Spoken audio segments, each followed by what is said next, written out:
don't think I've woken up this early in years when it comes to filming for any YouTube videos. Sometimes my family will say things to me or ask questions I don't want to answer, and anyway, the point is I don't want to have to interact with them while I'm filming.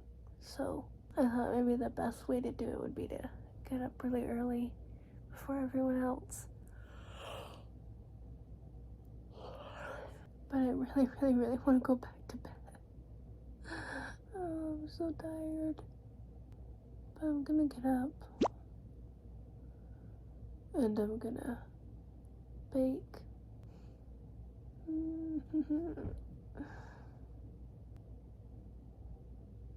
Okay, let's go.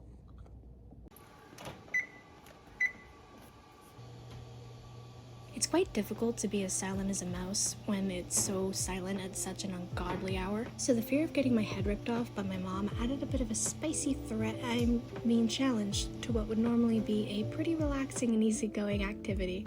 I already did some baking in season 1, episode 1, but that was just baking in general. This time I'm going to be trying a new recipe I've never done before. So that makes it different and therefore not the same thing twice. I started off by measuring out my flour and sugar so that they're ready to be added later with no measuring fuss involved. I like getting all the measuring out of the way so that I can throw ingredients together in quick succession without the measuring in between slowing me down. Today's recipe is a cinnamon apple crumble cake. Apple cinnamon crumble cake. Cinnamon crumble apple cake. Anyway, I was originally looking for something that would use up the large amount of applesauce, apples, and near expired yogurt we had, but this recipe doesn't use applesauce and only one single apple, so it wasn't a great choice for using up any of what I needed to use up. And I know, cutting on the counter? My mom would lose her shit if she saw this, but it was also the more quiet option, which was what mattered, and the counters were cleaned beforehand, I promise. Moving on, I added together the dry ingredients and threw in that apple before mixing together the wet stuff in another bowl. Once all that was added, I spent a few minutes trying to remember how to stir stuff together because stirring is hard.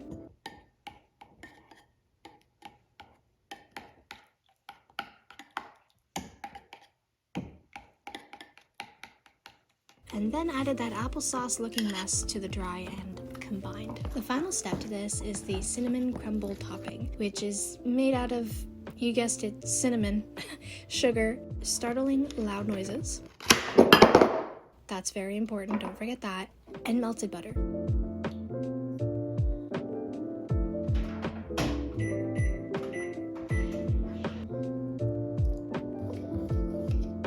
Once that's mixed together and the cake batter is plopped into its baking tin like so, the crumble is added to the top and it gets shoved in the oven for however long. There is another step of making the glaze. It gets drizzled over top, but I didn't have the ingredients for that, so I just omitted it. It was perfectly fine without it, and a lot of other people who commented on the pin said it made the whole thing a little too sweet.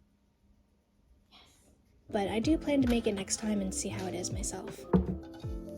I let it sit and cool for a few hours before beating it out of its pan imprisonment, which, given how smoothly it popped out, probably wasn't too necessary.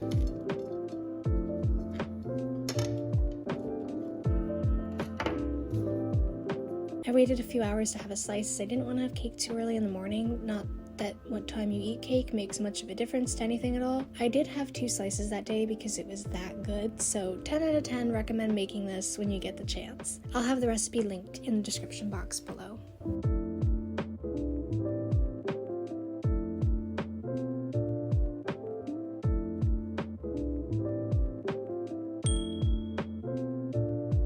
Hey there. So, for today's activity, I'm gonna be relearning how to do something today. So the last 2 years of high school, I took a fashion course that was offered at my school, and I freaking loved it. It was easily probably one of my favorite courses I took. We did a lot of really fun things. I made a skirt at one point. I made a hat out of a CD, which I still have. I made a dress, which I never did finish. It's on my list of things to do for the last 8 years.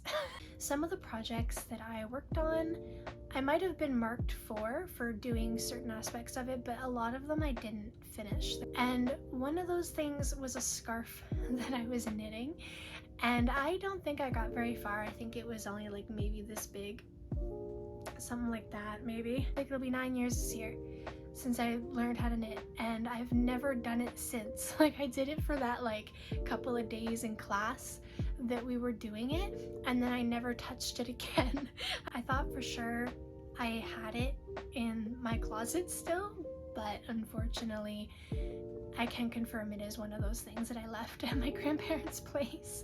I have some yellow and white yarn that I'm going to be working with today, and then I have these crochet needles, and I hope that that works fine.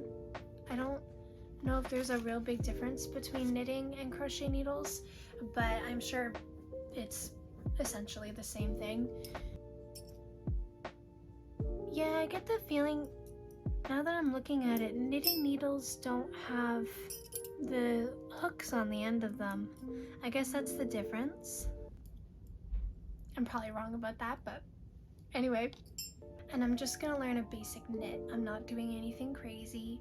My mom crochets, she makes blankets and stuff mostly. She doesn't do anything fancy, but I have been kind of getting into crocheting, which funny enough never ever interested me prior to like the last couple of weeks. What am I talking about?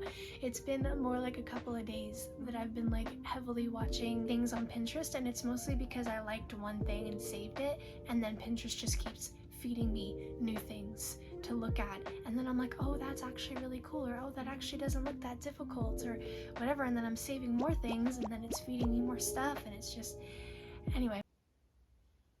No.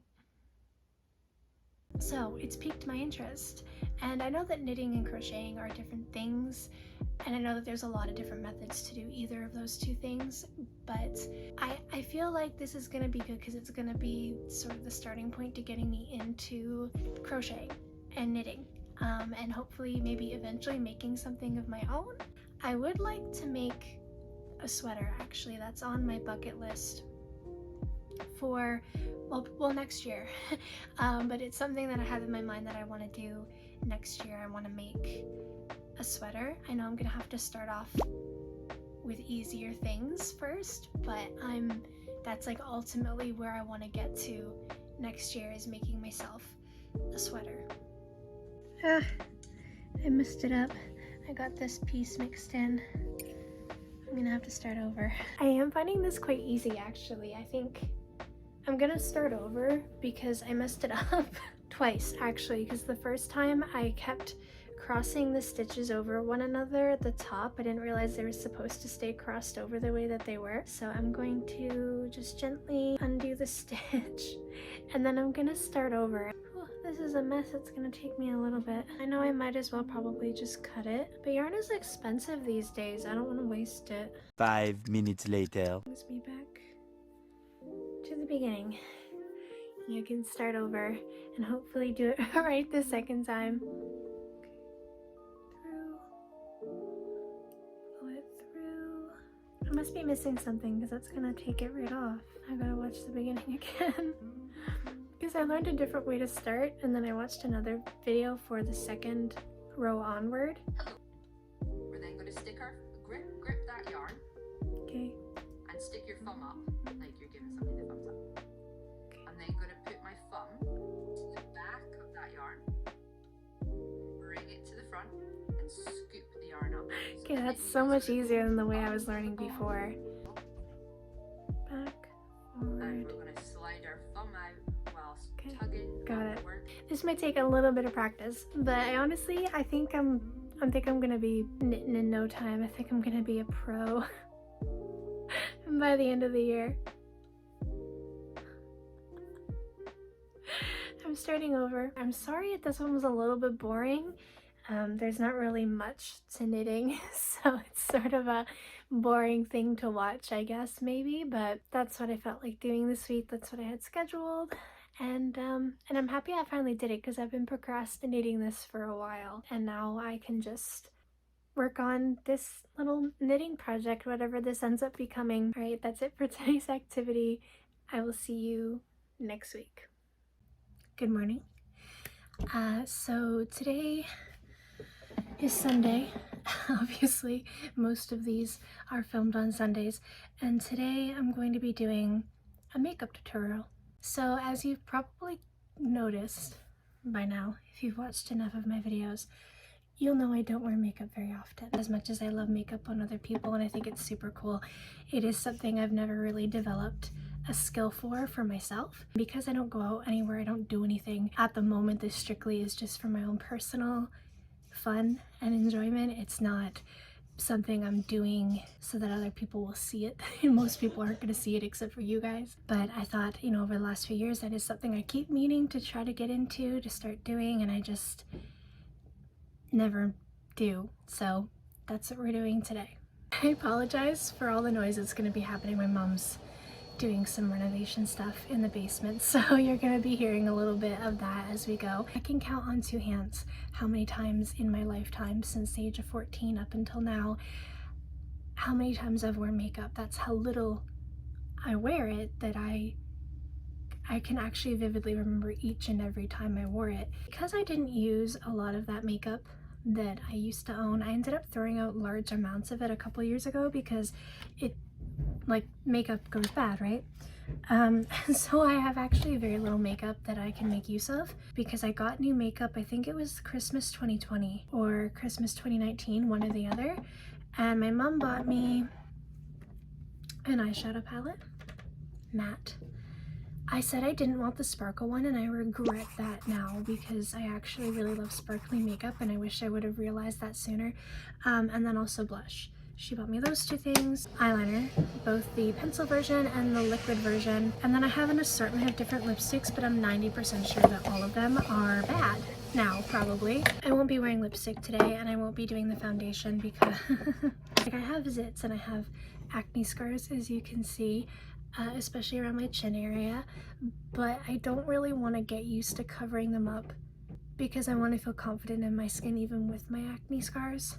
They're a part of my skin, they're a part of my journey, unfortunately. So I don't intend to cover up that today, plus I don't have the products that I would feel safe using. So what we're going to be doing is just doing eye makeup, that's it. We're not doing anything crazy, just simple, basic, everyday eye makeup. This is actually brand new. It still has the little bit of tape seal on it. I've literally never opened this. It's so funny. So for today's video, I'm going to be using a tutorial by Nikki Sakino. Sakino-chan is a makeup beauty YouTuber in Japan. And I've been watching her videos like crazy lately, mostly because I've been using it for Japanese practice, and so sometimes, like, while I'm lying in bed at night, I'll just watch her videos. She's using sparkle makeup. So it's sort of a mauve color. I guess the closest I have is this one. Is this one here? Oh, the other thing I should mention, I'm blind in my left eye. Fun fact about me. It's also been very uncomfortable for me to do makeup because when I close my right eye to do it, I can't fucking see. It's a freaking blur.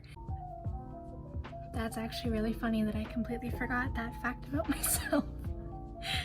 It doesn't really affect me on the day-to-day. This isn't gonna go well. I can feel it. I have zero faith in myself. I have such darkness around my eyes. You can also see it, like how it comes down here like this. It's just a natural discoloration of my skin. I never thought about it before. Japanese people tend, well, I guess Asians in general, I guess, but they tend to have very smooth lids for putting on makeup, but as a white person, when I close my eye, it goes all like wrinkly and stuff, like it's not smooth at all. I feel like I can't even tell I'm wearing makeup. Green? There's no way. Did I click the green makeup one by accident? I didn't notice until just now. Let me go to her channel. Everyday makeup. It was this one. Let's make it up. Honestly, it wouldn't be a 52-week activity challenge if it worked out from the beginning, because they never do.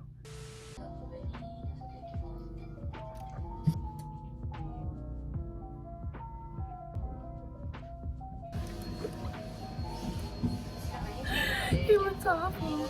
Like, I feel like my eyes are already too dark around the edges for this. I definitely need concealer for my under eyes because they're so dark.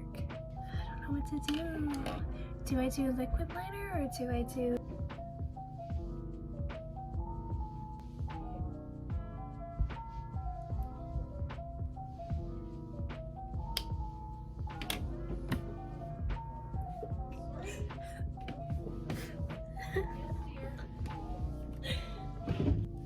Shit, I actually don't own a makeup remover. Kind of impressive that my spit got a lot of it off. I'm gonna do something a little bit different with this. I'm gonna take the darkest brown color here and I'm gonna do it that way until I get comfortable with doing eyeliner, and then I'll tackle the liquid liner. Because I remember struggling a lot the last time I did liquid liner myself, which was like 5 years ago. I created a nice wing eventually, but it took me like an hour. Yeah, I'm making a mess.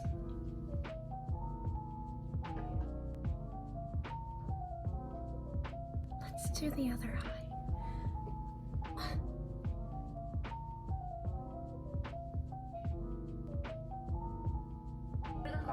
Look how she's doing it so easily. I know it doesn't help that I'm blind in one eye and that makes things more difficult, but like, come on. Like, she just like closes her eyes and just boom, boom, boom.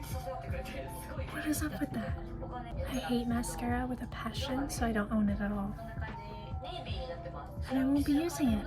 I find that when I put mascara on, it like, my eyelashes stick together and it's really annoying. I don't need to curl my lashes or anything because they're so long and they curl on their own. That if I curl them, they touch the top of my eye constantly and it's the worst thing ever. And so I think when you wear eye makeup and when you have eyeliner on, it kind of throws it off if you don't also have your lashes done. This is such a disaster. So I might have to invest in like magnetic lashes or something. I don't know. They're expensive, but I feel like that would irritate me less than mascara. Fuck it, let's just add some blush. Is having just the magnetic ones just on the very end, and I think that would pull the whole eye look together and then it wouldn't look so bad because it's more finished looking. Wait, is this matte lipstick too? I don't think this has ever been opened. Yeah, I think this is brand new. This one's red. These two I know are ancient. That's a nude. This one's pink. Like a very... These lipsticks, I don't know if it's just because of the way that they're made, but they like, it feels weird having something on my lips. This makeup's like a decade old. I gotta throw this shit out. I've been meaning to buy new makeup, but like Japanese brands. I have like a whole to buy list, and I will probably do that in the new year because this ain't it. This isn't it, no. I mean, I followed the tutorial, I just... it just didn't go well. I know that I just need better products and I need more new products. I think the eyeshadow palette is fine. The colors are just very dark, and the matte I don't think does me any favors because my skin is so dark around my eyes to begin with that it's not the most flattering look. I think I do better with more natural and bright makeup. I think suits me a little bit better and suits my personality a lot better too. Not transfer proof at all. That's the other thing. I have like a no nonsense mentality with things. So if something gets in the way of me living my life, I fucking hate it. So it's like, I've never wanted to wear makeup because I like to eat. I like to just eat and not think about it. So the idea of having to reapply my lipstick or to fix it or it getting smudged on my face while I'm eating a burger just really pisses me off. And also, I touch my face a lot, which I think is something a lot of you have probably noticed in my videos. Or I lean my hand, like my chin on my hand and things, and the idea of not being able to touch my face without stuff coming off is annoying. I also cry a lot because I'm depressed. So the idea of having to fix my makeup because I just ruined it by bawling my eyes out for the 5th time today is not up my alley either. You know what I mean? I want to just be able to cry and not worry about makeup all over my face. It's never really suited my life in the sense that it's so inconvenient a lot of the time.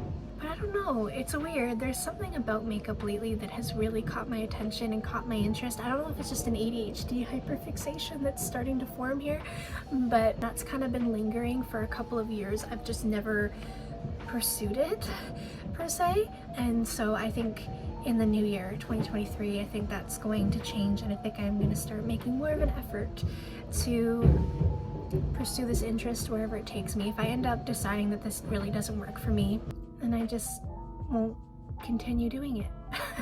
Like, it's that simple, you know? So I think it is something that I should at least give a shot, especially while I'm young and my skin is like not too wrinkly. Do you know what I mean? Like, I feel like my 20s are slipping away very quickly, but also I'm running out of time to be able to explore things like this at like the best time to explore them. But I feel like as I get older, my give a shit factor is just actually gonna diminish even more than it already is. And who knows, by the time I'm 40, I might not even ever care to wear makeup again. So it's like, if I spend these years kind of developing that skill and having fun with it while I still want to, I should take that opportunity. Does that make sense? Like, I don't know. I'm just sharing my thought process on pursuing this potential new hobby. The more I look at it, I think I'm just getting used to what it looks like, but I don't hate it. Like, it's not as bad as it could have been. It could have been so much worse than this.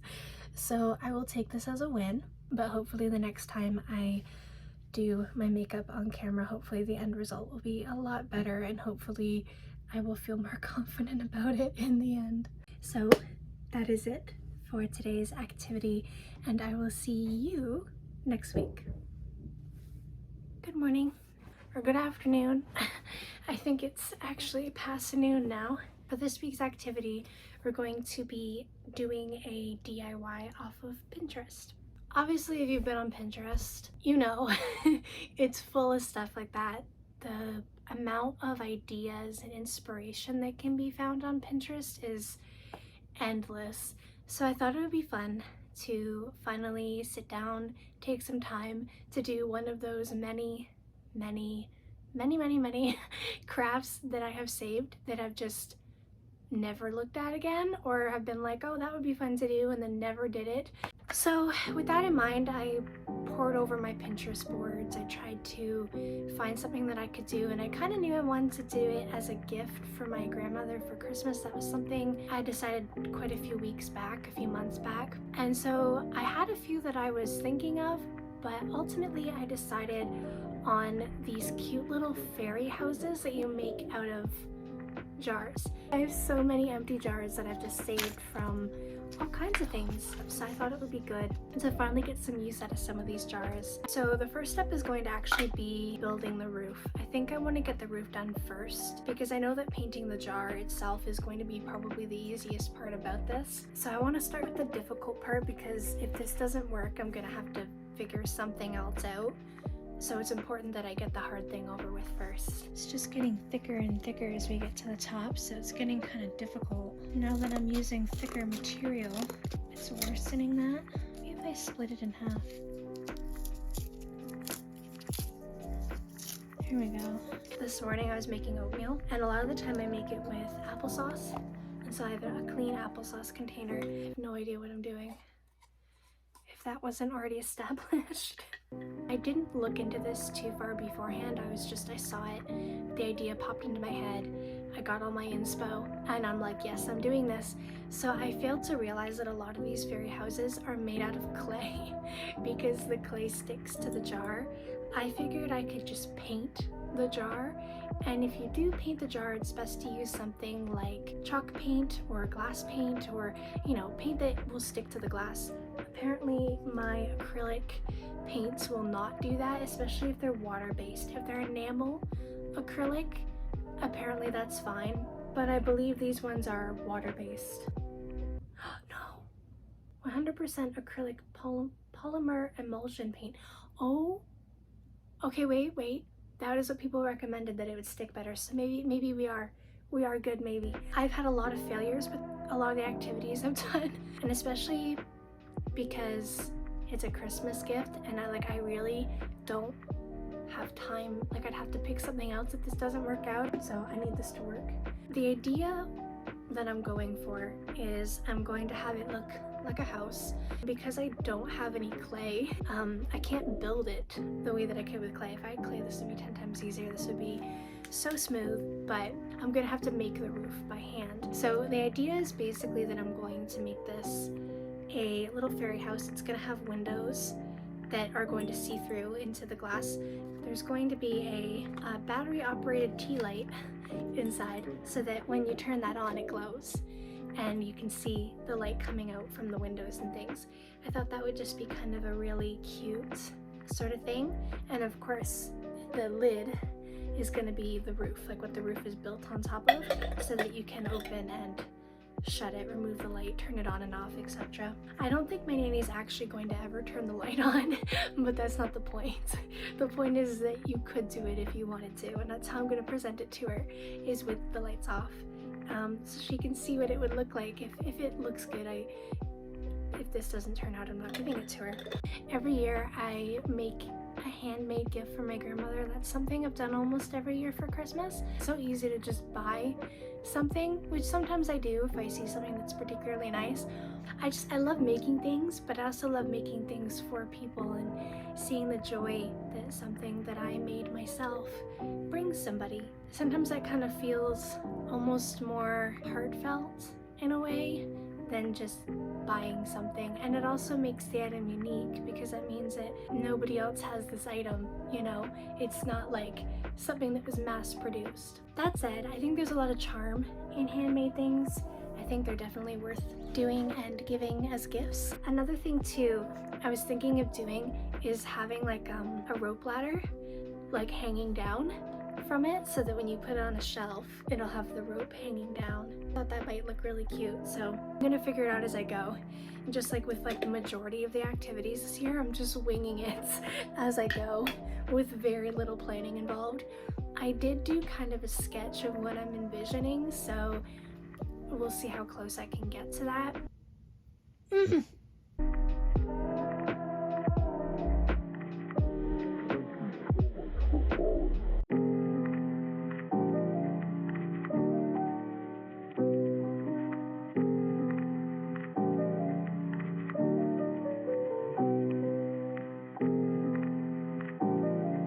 Usually for an activity like this, I would give a proper play-by-play as to how I went about making this and my thought process throughout. But to keep this video as short as I can, I had to leave it mostly to visuals for the creation process. I do intend to make a few more fairy jars in the future, and will likely film that process and give a more detailed explanation in those videos. Because the camera angle was so far and a lot of the tiny detail work, like the chimney, the mailbox, the door, porch, etc., can't be seen well, so I'm skipping most of it for time reasons as well. But again, I'll do better at filming future DIY projects like this one when they're the main focus of the video. With that, let's get to the final glamour shots of the finished fairy house.